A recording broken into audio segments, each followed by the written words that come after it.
ಲೋಕ ದಾಳಿ ಬೆನ್ನಲ್ಲೇ ಭ್ರಷ್ಟ ಅಧಿಕಾರಿಯೊಬ್ಬರ ಮುಖವಾಡ ಬಯಲಾಗಿದೆ. ಟೌನ್ ಪ್ಲಾನಿಂಗ್ ಆಫೀಸರ್ ಮಾರುತಿ ಬಾಗ್ಲಿ ಕರ್ಮಕಾಂಡ ಬೆಳಕಿಗೆ ಬಂದಿದೆ. ಇವರ ಕರ್ಮಕಾಂಡದ ಬಗ್ಗೆ ಈ ಹಿಂದೆಯೇ ನ್ಯೂಸ್ ಫಸ್ಟ್ ವರದಿ ಮಾಡಿತ್ತು. ಸರ್ಕಾರಿ ಕೆಲಸಕ್ಕೆ ಸೇರಿದಾಗಿನಿಂದ ಮಾರುತಿ ಬಾಗ್ಲಿ ಅಕ್ರಮದ ದರ್ಬಾರ್ ನಡೀತಾನೆ ಇದೆ. ಪ್ರತಿ ವರ್ಗಾವಣೆ ಪ್ರಮೋಷನ್ನಲ್ಲಿ ನಿಯಮ ಬಾಹಿರ ಚಟುವಟಿಕೆಗಳಾಗಿದ್ದಾವೆ. ಮುಡಾ ಹಗರಣದಲ್ಲೂ ಕೂಡ ಭ್ರಷ್ಟ ಅಧಿಕಾರಿ ಮಾರುತಿಯ ಕೈಚಳಕ ಕಂಡು ಬಂದಿತ್ತು. ಮುಡಾ ಮಾಜಿ ಆಯುಕ್ತ ಅರೆಸ್ಟ್ ಆದ ಬೆನ್ನಲ್ಲೇ ಮಾರುತಿ ಬಾಗ್ಲಿಗೂ ಕೂಡ ಢವಢವ ಶುರುವಾಗಿದೆ. ದಾಖಲೆ ಸಮೇತ ಮಾರುತಿ ಬಾಗ್ಲಿ ಕರ್ಮಕಾಂಡವನ್ನ ಬಿಚ್ಚಿಡ್ತಾ ಇದೆ ನ್ಯೂಸ್ ಫಸ್ಟ್. ಈ ಹಿಂದೆ ಮುಡಾ ಪ್ರಕರಣದಲ್ಲಿ ಇವರ ಹೆಸರು ಕೇಳಿ ಬಂದಂತಹ ಟೈಮ್ನಲ್ಲೂ ಇವರ ಅಕ್ರಮಗಳು ಬೆಳಕಿಗೆ ಬಂದಿದ್ವು. ಯಾವ ರೀತಿ ಕೆಲಸಕ್ಕೆ ಸೇರಿದ್ರು, ಯಾವ ರೀತಿಯ ನಂತರ ಅಕ್ರಮದಲ್ಲಿ ಭಾಗಿಯಾದ್ರು ಅನ್ನೋದಕ್ಕೆ ಸಂಬಂಧಪಟ್ಟ ಹಾಗೆ ಸಾಕ್ಷಿಗಳನ್ನ ನ್ಯೂಸ್ ಫಸ್ಟ್ ತೆರೆದಿಟ್ಟಿತ್ತು. ಈಗ ಮತ್ತೆ ಇವರ ಹೆಸರು ಕೇಳಿ ಬರ್ತಾ ಇದೆ. ಅಕ್ರಮದಲ್ಲಿ ಭಾಗಿಯಾಗಿರುವಂತಹ ಆರೋಪ, ಕೆಲಸಕ್ಕೆ ಸೇರಿದಾಗಿನಿಂದ ಹಿಡಿದು ವರ್ಗಾವಣೆ, ಪ್ರಮೋಷನ್ ಎಲ್ಲದರಲ್ಲೂ ಕೂಡ ಅಕ್ರಮ ಮಾಡಿರುವಂತಹ ಆರೋಪ ಬಾಗ್ಲಿ ಮಾರುತಿ ಟೌನ್ ಪ್ಲಾನಿಂಗ್ ನಿರ್ದೇಶಕ ಇವರ ವಿರುದ್ಧ, ಈ ಅಧಿಕಾರಿಯ ವಿರುದ್ಧ ಕೇಳಿ ಬರ್ತಾ ಇರೋದು.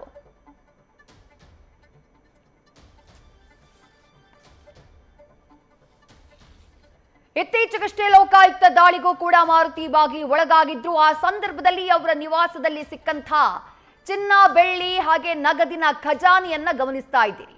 ಇದೀಗ ಮುಡಾ ಹಗರಣದಲ್ಲೂ ಕೂಡ ಮಾರುತಿ ಬಾಗ್ಲಿಗೆ ಆತಂಕ ಶುರುವಾಗಿದೆ. ವೈಟ್ ಅಂಡ್ ವೈಟ್ ಶರ್ಟ್ ಹಾಕೊಂಡು ಮಾಡಿದ್ದೆಲ್ಲ ಅಕ್ರಮ, ಇದು ಕೇಳಿ ಬರ್ತಾ ಇರುವಂತಹ ಆರೋಪ. ಮಾರುತಿ ಬಾಗ್ಲಿ ಯಾರಿಗೂ ಸಿಗದಂಥ ಬ್ಯಾಕ್ ಟು ಬ್ಯಾಕ್ ಪ್ರಮೋಷನ್ಗಳು ಅವ್ರಿಗೆ ಸಿಗುತ್ತೆ. ಹೇಗ್ ಸಿಕ್ತು? ಕೆಲವೇ ವರ್ಷಗಳಲ್ಲಿ ಗ್ರೂಪ್ ಸಿ ಹುದ್ದೆಯಿಂದ ಗ್ರೂಪ್ ಎ ಹುದ್ದೆಗೆ ಪ್ರಮೋಷನ್ ಪಡ್ಕೊಳ್ತಾರೆ. ಸಹಾಯಕನಾಗಿ ಎಂಟ್ರಿ ಆದಂತಹ ವ್ಯಕ್ತಿ ಅಧಿಕಾರಿ ಲೆವೆಲ್ಗೆ ಕೆಲವು ವರ್ಷಗಳಲ್ಲಿ ಪ್ರಮೋಷನ್ ಹೇಗ್ ಪಡ್ಕೊಂಡ್ರು? ಸಹಜವಾದ ಅನುಮಾನ ಮೂಡೋದಿಲ್ವಾ? ಎಷ್ಟೇ ನಿಯತ್ತಾಗಿದ್ರು, ಎಷ್ಟೇ ಪ್ರಾಮಾಣಿಕವಾಗಿ ಕೆಲಸ ಮಾಡಿದ್ರು ಸಿಗದೇ ಇರುವಂತಹ ಪ್ರಮೋಷನ್ ಬಾಗ್ಲಿ ಮಾರುತಿಯವರಿಗೆ ಅತ್ಯಂತ ಕಡಿಮೆ ಅವಧಿಯಲ್ಲಿ ಸಿಕ್ಕಿದ್ ಹೇಗೆ? ಹೀಗೆ ಹತ್ತಾರು ಅನುಮಾನಗಳಿದ್ದಾವೆ. ಮತ್ತಷ್ಟು ಡೀಟೇಲ್ಸ್ ನಮ್ಮ ಪ್ರತಿನಿಧಿ ರಘುಪಾಲ್ ನೀಡ್ತಾ ಹೋಗ್ತಾರೆ. ರಘುಪಾಲ್, ಈ ಹಿಂದೆ ಮಾರುತಿ ಬಾಗ್ಲಿ ಅವರ ಹೆಸರು ಅಕ್ರಮದಲ್ಲಿ ಕೇಳಿ ಬಂದಂತಹ ಸಂದರ್ಭದಲ್ಲೇ ನ್ಯೂಸ್ ಫಸ್ಟ್ ಅವರ ಜಾತಕವನ್ನ ಬಿಚ್ಚಿಡುವಂತಹ ಕೆಲಸವನ್ನ ಮಾಡಿತ್ತು. ಈಗ ಮತ್ತಷ್ಟು ಮಾಹಿತಿಗಳು ಹೊರಬರ್ತಾ ಇದೆ. ಕೆಲಸಕ್ಕೆ ಸೇರಿದಾಗಿನಿಂದ ಹಿಡಿದು ಪ್ರಮೋಷನ್ ಜೊತೆಗೆ ವರ್ಗಾವಣೆ ಎಲ್ಲದರಲ್ಲೂ ಅಕ್ರಮ ಅನ್ನುವಂತ ಮಾಹಿತಿ. ಏನೆಲ್ಲ ದಾಖಲೆಗಳಿದ್ದಾವೆ, ಏನ್ ಡೀಟೇಲ್ಸ್ ಇದೆ ರಘುಪಾಲ್ ತಂಬಳಿ? ವಿದ್ಯಾಶ್ರೀ, ಸದ್ಯಕ್ಕೆ ಸಹಾಯಕ ನಿರ್ದೇಶಕನಾಗಿರುವಂತಹ ಮಾರುತಿ ಬಾಗ್ಲಿ ಮೇಲೆ ಇತ್ತೀಚೆಗಷ್ಟೇ ಮೂಡಾ ಹಗರಣದಲ್ಲೂ ಕೂಡ ಈತನ ಹೆಸರು ತಳುಕು ಹಾಕೊಂಡಿತ್ತು. ಅದಾದ ನಂತರದಲ್ಲಿ ಜುಲೈ 23ನೇ ತಾರೀಕು ಈತನ ಅಕ್ರಮ ಭ್ರಷ್ಟಾಚಾರ ಹಿನ್ನೆಲೆ ಲೋಕಾಯುಕ್ತ ಅಧಿಕಾರಿಗಳು ದಾಳಿ ಮಾಡಿದ್ರು. ಅಧಿಕಾರಿಗಳು ದಾಳಿ ಮಾಡಿದಂತಹ ಸಂದರ್ಭದಲ್ಲಿ ಈತನ ಅಕ್ರಮ ಭ್ರಷ್ಟಾಚಾರವನ್ನ ಕಂಡು ಅಧಿಕಾರಿಗಳೇ ಔಹಾರಿ ಹೋಗಿದ್ರು. ಯಾಕಂದ್ರೆ ಅಷ್ಟೊಂದು ಆದಾಯ ಮೀರಿದಂತಹ ಸಂಪತ್ತು ಈತನ ಬಳಿ ಇತ್ತು. ಜೊತೆಗೆ ಈತ 2010ರಿಂದ 2025ರವರೆಗೆ ಸಹಾಯಕ ನಗರ ಯೋಜಕನಾಗಿ ಹುದ್ದೆಗೆ ಜಾಯಿನ್ ಆದಾಗಿನಿಂದಲೂ ಕೂಡ ಆತ ಎ ವೃಂದದ ಹುದ್ದೆ ಗಿಟ್ಟಿಸಿಕೊಳ್ಳೋರು ಕೂಡ ಪ್ರತಿ ವರ್ಗಾವಣೆ, ಪ್ರತಿ ಪ್ರಮೋಷನ್ನಲ್ಲೂ ಕೂಡ ಒಂದು ಅಕ್ರಮ ಎಸಗಿರುವಂಥದ್ದು, ಜೊತೆಗೆ ನಿಯಮಗಳನ್ನು ಗಾಳಿಗೆ ತೂರಿ ಹುದ್ದೆಗಳನ್ನು ಗಿಟ್ಟಿಸಿಕೊಂಡಿರುವಂಥದ್ದು ಇಲ್ಲಿ ಕಂಡು ಬರ್ತಿರುವಂಥದ್ದು. ಯಾಕಂದರೆ ಪ್ರತಿಯೊಂದು ಆದೇಶ, ಪ್ರತಿಯೊಂದು ವರ್ಗಾವಣೆ ಆದೇಶ, ಪ್ರತಿಯೊಂದು ಪ್ರಮೋಷನ್ ಆದೇಶಗಳು ನ್ಯೂಸ್ ಫಸ್ಟ್ಗೆ ಲಭ್ಯ ಆಗಿರುವಂಥದ್ದು. ಜೊತೆಗೆ ಲೋಕಾಯುಕ್ತ ಅಧಿಕಾರಿಗಳು ಕೊಟ್ಟಿರುವಂತಹ ವರದಿ ಕೂಡ ನ್ಯೂಸ್ ಫಸ್ಟ್ಗೆ ಲಭ್ಯ ಆಗಿರುವಂಥದ್ದು. ಇದು 2010ರಲ್ಲಿ ಸಿ ವೃಂದದ ಹುದ್ದೆಗೆ ಸಹಾಯಕ ನಗರ ಯೋಜಕನಾಗಿ ಈತ ಜಾಯಿನ್ ಆಗ್ತಾನೆ. 2015ರಲ್ಲೇನೆ ಹೈದರಾಬಾದ್ ಕರ್ನಾಟಕ ಮೀಸಲಾತಿಯನ್ನ ದುರ್ಬಳಕೆ ಮಾಡಿಕೊಂಡು ನಗರ ಯೋಜಕನಾಗಿ ಬಿ ವೃಂದದ ಹುದ್ದೆಗೆ ಪ್ರಮೋಷನ್ ಅನ್ನ ಪಡ್ಕೊಳ್ತಾನೆ. ಅದಾಗಿ 6 ವರ್ಷಕ್ಕೆ 2022ರಲ್ಲಿ ಎ ವೃಂದದ ಹುದ್ದೆ ಸಹಾಯಕ ನಿರ್ದೇಶಕನಾಗಿ ಮತ್ತೊಂದು ಪ್ರಮೋಷನ್ ಅನ್ನ ಹೈದರಾಬಾದ್ ಕರ್ನಾಟಕ ಮೀಸಲಾತಿಯನ್ನ ದುರ್ಬಳಕೆ ಮಾಡಿಕೊಂಡು ಈತ ಪಡ್ಕೊಂಡಿರುವಂಥದ್ದು. ಇಷ್ಟೆಲ್ಲ ಆರೋಪ ಭ್ರಷ್ಟಾಚಾರಗಳ ನಡುವೆ 2023ರಲ್ಲಿ ಸಚಿವರಾಗಿರುವಂತಹ ಭೈರತಿ ಸುರೇಶ್ ಅವರಿಗೆ OSD ಆಗಿ ವಿಶೇಷ ಕರ್ತವ್ಯ ಅಧಿಕಾರಿಯಾಗಿ ನೇಮಕ ಆಗ್ತಾನೆ.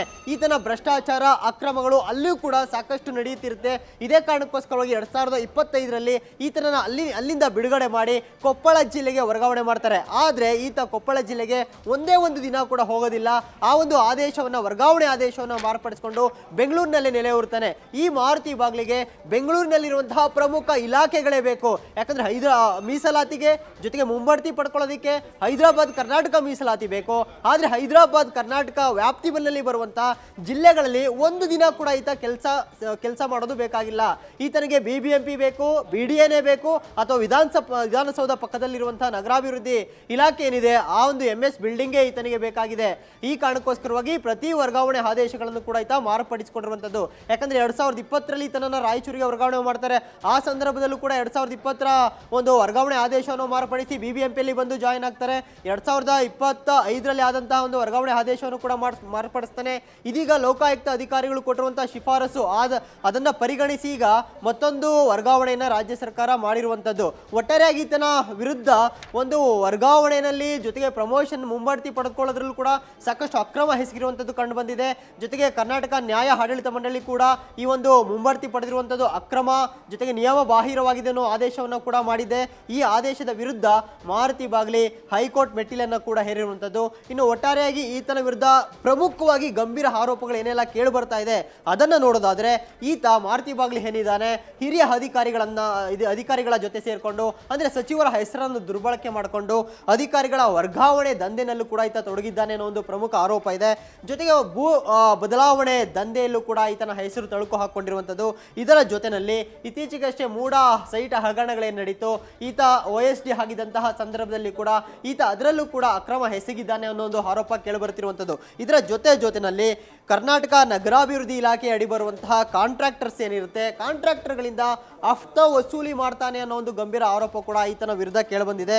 ಜೊತೆಗೆ ಕರ್ತವ್ಯ ನಿಷ್ಠ ಅಧಿಕಾರಿಗಳನ್ನ ಮನಸೋ ಇಚ್ಛೆ ಕಿರುಕುಳ ಕೊಡುವಂಥದ್ದು, ಅವರನ್ನ ವರ್ಗಾವಣೆ ಮಾಡುವಂತ ಕಿರುಕುಳ ನೀಡಿರುವಂತಹ ಆರೋಪ ಕೂಡ ಈತನ ಮಾರುತಿ ಬಾಗ್ಲಿ ವಿರುದ್ಧ ಕೇಳಿಬಂದಿರುವಂಥದ್ದು.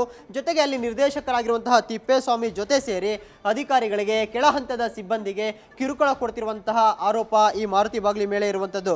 ಜೊತೆಗೆ ಮೂಡಾ ಹಗರಣ ಸಂದರ್ಭದಲ್ಲಿ ಮೈಸೂರಿನಿಂದ ಬೆಂಗಳೂರಿಗೆ ಒಂದಷ್ಟು ಫೈಲ್ಗಳನ್ನ ಸಾಗಿಸಿರುವಂತಹ ಗಂಭೀರ ಆರೋಪ ಮಾರುತಿ ಬಾಗ್ಲಿ ಮೇಲಿದೆ. ಜೊತೆಗೆ ಈತ 100 ಕೋಟಿ ಬೇನಾಮಿ ಆಸ್ತಿಯನ್ನ ಮಾಡಿದ್ದಾನೆ ಅನ್ನೋ ಒಂದು ಆರೋಪ ಕೂಡ ಇರುವಂಥದ್ದು. ಈ ಎಲ್ಲಾ ಆರೋಪಗಳ ಹಿನ್ನೆಲೆ ಲೋಕಾಯುಕ್ತದಲ್ಲಿ ಈತನ ವಿರುದ್ಧ ದೂರು ದಾಖಲಾಗಿದೆ.